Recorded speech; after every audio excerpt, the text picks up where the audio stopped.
Hello friends, Nikita नया सवेरा vlog में आपका एक बार फिर से स्वागत है। कैसे हैं आप सभी लोग। उम्मीद करती हूँ कि आप सब अच्छे होंगे, स्वस्थ होंगे और ठीक होंगे। तो मैं आपसे आज अपने पापा की बातें कुछ शेयर करूँगी। मेरे पापा दुनिया के बेस्ट इंसान थे और पापा लोग तो सभी के बहुत अच्छे होते हैं। पापा मम्मी सब लोग बहुत अच्छे होते हैं लाइफ में। सबके ही पापा मम्मी बहुत अच्छे होते हैं। मेरे पापा बहुत अच्छे थे। हर समय उनके चेहरे पे स्माइलिंग रहती थी। वो कभी भी अपना दर्द, अपने प्रॉब्लम्स किसी से शेयर नहीं करते थे। मेरे पापा मैं आज उनके ही बारे में कुछ बातें आपको बताऊंगी। वो अब इस दुनिया में नहीं रहे। अब फरवरी में मेरे पापा को पूरे 3 साल हो जाएंगे। मेरे पापा 12 फरवरी की बात है। मेरे पापा बहुत ठीक थे।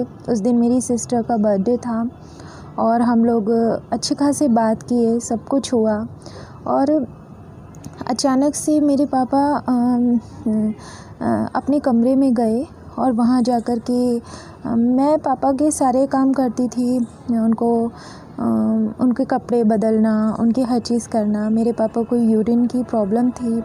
उनको चलते चलते यूरिन पास हो जाया करता था और उन्हें डायबिटीज़ भी थी, पर उनको दवाइयों से मैंने मेंटेन कर रखा था। मैं पापा को टाइम टू टाइम दवाइयाँ देती थी, उनका ख्याल रखती थी, उनको दूध देती थी। मतलब आप ये समझ लीजिए वो मेरे लिए एक टेडी बियर की तरह थे। वो जब भी मैं अपना काम ख़त्म करती थी वो हमेशा आते थे और कहते थे कि मुझे कपड़े पहना दो। वो अपने बटन लगाना छोड़ दिए थे, मैं शर्ट के उनके बटन लगाती थी। मैं अपने पापा से बहुत प्यार करती थी, बहुत हद से ज़्यादा। और मैंने पापा के लिए, मेरी मम्मी का ऑपरेशन हुआ था तो मुझे अपनी मम्मी को भी देखना होता था, मुझे पापा को भी देखना होता था। तो मेरी मम्मी हॉस्पिटल में एडमिट थी। मेरे घर के पास ही एक हॉस्पिटल है, वहाँ मेरी मम्मी एडमिट थी। तो मुझे उन्हें भी जाना होता था देखने के लिए। वहाँ 40 सीढ़ी रोज़ चढ़ती उतरती थी। मेरा घर भी 40 सीढ़ियों का था, वहाँ पे भी रोज़ चढ़ती उतरती थी। पर मेरे पापा को देखकर मुझ में शक्ति आ जाती थी। सोचती थी कि नहीं, मुझे पापा मम्मी दोनों के लिए अभी बहुत कुछ करना है, मुझे उनकी केयर करनी है, मुझे अपना भी ध्यान रखना है। मैंने पापा के लिए उस 1.5 महीने में जी तोड़ मेहनत करी। उनको समय पे पानी दिया, उनको दूध पिलाया, उनकी बहुत केयर करी। जैसे मानिए एक बच्चे की केयर करते हैं, वैसे ही मैंने उनकी केयर करी। मेरे पापा को यूरिन की प्रॉब्लम थी, इस वजह से मैं उन्हें पैम्पर भी पहनाती थी। तो मेरे पापा ने 12 तारीख की रात में मुझसे बोला कि क्या टाइम आ गया है कि बेटियां बच्चों को पैम्पर पहना रही हैं। पर मैंने पापा से एक ही बात बोली कि जब बच्चे छोटे होते हैं तो माँ बाप भी तो उन्हें उनके कपड़े पहनाते हैं, तो फिर मैं क्यों नहीं पहना सकती। मैंने बस अपने कमरे में आई और सडनली मेरे गिरने ऐसा लगा जैसे कि कोई बहुत तेज़ गिरा है। मैं और मेरी मम्मी भागकर कमरे में गए और दरवाज़ा खटखटाया, नहीं खुला। पैर मारा मैंने तो मेरे पापा ज़मीन पर उल्टे पड़े हुए थे। मेरे दिमाग से वो बात नहीं निकल पाती है। मेरे पापा मुंह के बल गिरे पड़े थे। मैंने उन्हें उठाया, पापा पापा उठो, पापा उठो। मेरे पापा नहीं बोले, बस उन्होंने मेरे को आँखों से देखा और मेरे से आँखों से देखा और कहा कुछ भी नहीं। मेरी मम्मी ने मुझसे बोला कि जाओ किसी से हेल्प मांगो। मैं गई, मैंने सबको बहुत चिल्लाया। मैं आपको उस कैंपस से भी मिलवाऊंगी कि मेरे पापा की किसी ने मदद नहीं करी। मेरे पापा बहुत सीधे साधे थे, बहुत सबसे अच्छे से बात करते थे। उन्होंने कैंपस में भी कभी किसी से लड़ाई नहीं करी। पर मैं सबके सामने गई कैंपस में और चिल्लाती रही, कोई आओ, कोई आओ। मेरे पापा कुछ बोल नहीं रहे हैं, पर मेरे पापा उनकी हेल्प करने कोई भी नहीं आया। मैं नंगे पैर नीचे भागती हुई गई। वहाँ पर मैं एक अंकल मिले तो मैंने उनसे बोला, अंकल मेरे पापा को कुछ बोल नहीं रहे हैं, जल्दी चलो। तो उन्होंने कहा मैं क्या करूँगा। फिर मैं भागती हुई मम्मी के हॉस्पिटल गई। वहाँ मेरी मौसी मुझे मिली। मौसी भागती हुई आई। मैं कैसे वहाँ पहुँची कुछ याद नहीं आता, पर जब तक मैं आई तो मेरे पापा को सब बिस्तर पर लिटा चुके थे, कार्डियक मसाज दे रहे थे। तो मैंने मौसी से बोला कि मौसी पापा को क्या हो गया है। तो मेरी मौसी ने कुछ जवाब नहीं दिया। मैंने पापा को अपने ब्लेसिंग वाला ऑयल लगाया, क्रॉस बनाई और बोला कि पापा हम तुम्हें वापस इमरजेंसी से ठीक लेकर के आएंगे। पर जैसे ही हम लोग वहाँ पर पहुँचे, इमरजेंसी पहुँचे, तो मेरे पापा को कोई भी ट्रीटमेंट नहीं मिला। वहाँ पर कोई डॉक्टर मौजूद नहीं था। मैं सोशल मीडिया के माध्यम से आपसे यही कहना चाह रही हूँ कि मैं और मम्मी दोनों मेडिकल लाइन में हैं, पर मेरे पापा को कोई लाइव इंजेक्शंस नहीं दिया गया, कोई ऑक्सीजन नहीं दी गई। मेरे पापा को स्ट्रेचर से बाहर निकाल दिया गया और बोला गया कि इनमें तो कुछ नहीं है।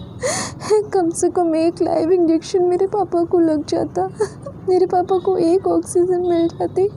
मेरी मम्मी मेरे पास आई और बोली कि इनमें कुछ नहीं है, इनमें सांस नहीं है।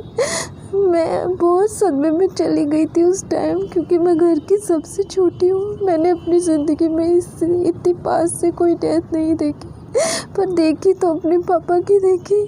हम लोगों ने इमरजेंसी से हॉस्पिटल लेकर आए, वहीं पर थोड़ी रात उन्हें रखा क्योंकि मैं और मम्मी अकेले थे। हम लोग बहुत सदमे में रहे, बहुत। मैं आपसे सोशल मीडिया के माध्यम से यही कहना चाह रही हूँ कि आखिरकार ऐसे डॉक्टर्स क्यों होते हैं जो इस टाइप के लोगों की मदद नहीं करते हैं।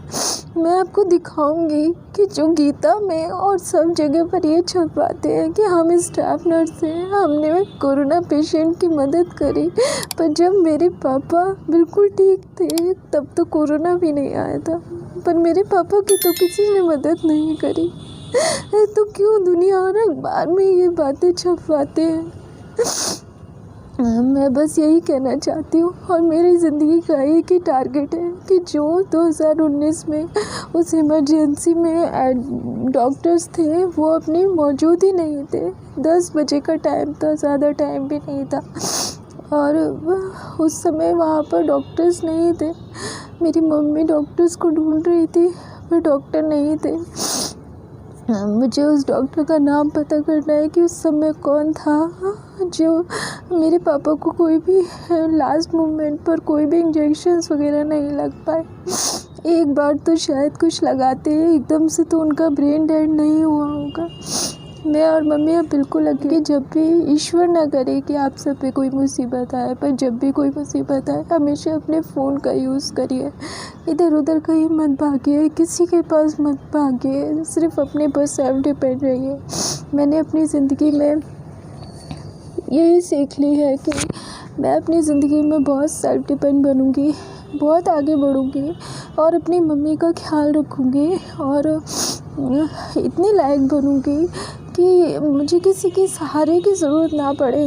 मैं अपने पैरों पे खड़ी होकर अपनी मम्मी का ध्यान रख पाऊँ। मैं पापा को तो नहीं बचा पाई, पर उस समय मैं बहुत ज़्यादा टूट गई थी। पर मैं अपनी ज़िंदगी में ऐसी डॉक्टर तो नहीं बनूँगी कि ऐसे मदद ना कर पाऊँ। मैं बस आपसे यही सब कहना चाहती हूँ। अभी तक मैंने किसी से ये सारी बातें नहीं करी, क्योंकि जब हम और मम्मी अकेले हो गए थे तो हमारे रिश्तेदारों ने भी हमारा साथ छोड़ दिया। कहते हैं कि ननिहाल बहुत साथ देता है, पर कोई हमारे साथ नहीं था। पूरे 1.5 साल हम बिना रिश्तेदारों के रहे और किसी ने भी हमारी मदद नहीं करी, किसी ने हमारा साथ नहीं दिया। आज